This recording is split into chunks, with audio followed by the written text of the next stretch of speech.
left, left, left. This is probably the closest way right now with technological limitations that you can time travel. What we're doing is what we call a School of the Soldiers event. So it's an immersive weekend.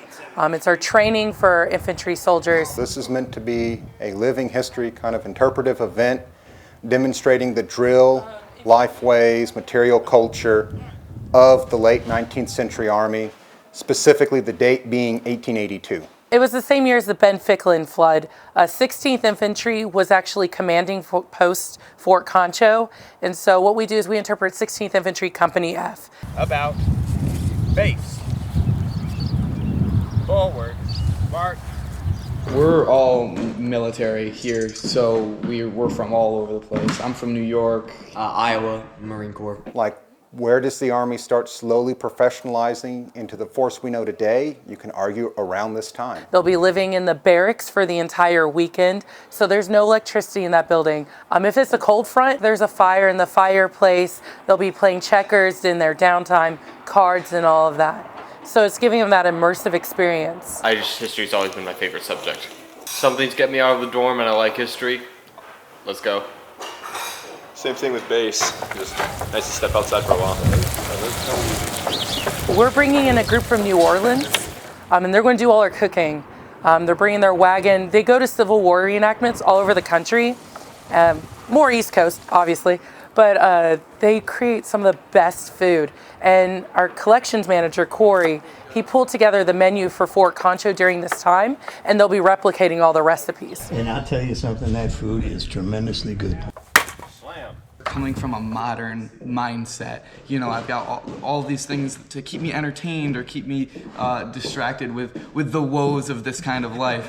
But going back, you don't have any of that. You've got a small town across the river that exists solely to, you know, furnish the soldiers on this base, and that's all you had. All you had was look at your thumbs, count the nails on the ceiling. There was a lot of downtime.